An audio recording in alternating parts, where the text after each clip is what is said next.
Hi guys, good morning. May bagyo daw ngayon guys, alam nyo yun. Sobrang nakakaawa yung ibang mga lugar na affected ng bagyo. Wala pa akong ligo guys. Pasensya muna kayo sa aking mukha.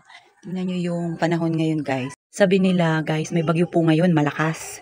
Pero pasalamat pa rin talaga tayo kasi dito sa atin, sa Palawan, maganda yung panahon.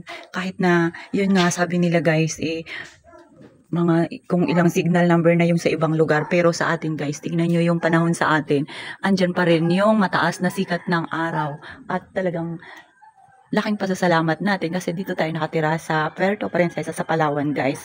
Maganda po yung lugar dito, mataas po yung area natin, kaya kahit na magkaroon man ng bagyo or ganyan guys, mga malakas na ulan, typhoon, kahit pa paano po thankful tayo kasi ligtas tayo palagi guys, kahit na sabihin nila na na sobrang lakas na ng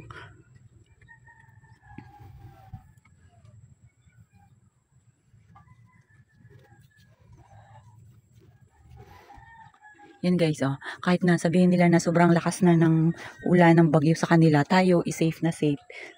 Yan guys.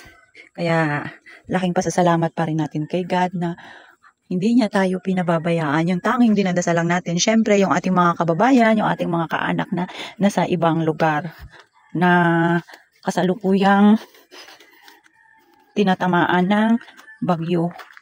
So ayan guys, sana magtuloy-tuloy na ganito lang yung ating panahon. Maganda yung ating panahon ngayon kasi ngayon aalis po tayo. So mag-aalmusal lang po tayo saglit para makabalik tayo doon sa office. At ito kasi guys, si Nanay at si Yayam, dito lang naman yan sila palagi sa loob ng bahay. Ayan. Ganyan lang yung kanilang buhay sa araw-araw. Pero lumalabas din po yan sila pagka naiinip. So kakain muna tayo guys para makaalis tayo. Pasok. Almusal. Almusal tayo. Meron tayo ditong egg at pritong fish. So, almusal muna tayo. Good morning. Thank God sa blessings, sa magandang panahon natin. Sana huwag tayong abutin ng bagyo. Nagkamay lang ako, guys.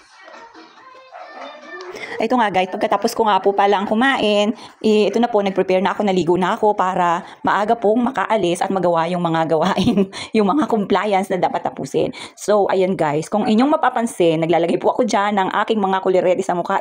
Eyeliner lang naman guys, hindi po tayo naglalagay ng makeup. So, tamang eyeliner lang at magmukhang tao lang tayo ay pwede na. At itong si Yayam at si Nanay guys, panay nga po ang lakad-lakad dyan na nasa harapan ko at natatakpan yung camera.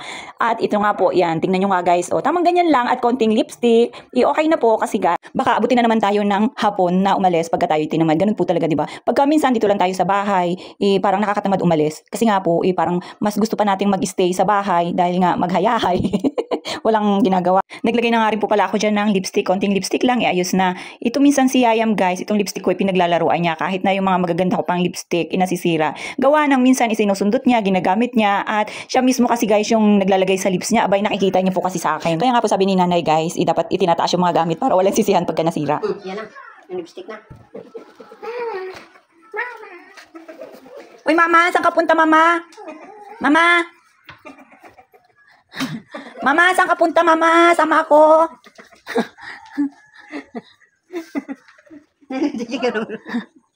Ito na guys, bumaba na po yung aming little boy at nag-uumpisa na naman sa kakulitan pero hindi pa po yan nakakaligo. At halos parehas pa talaga sila ni Nanay na walang sleeper na naglalakad-lakad dito. So paano ba yan? Kita-kits ulit.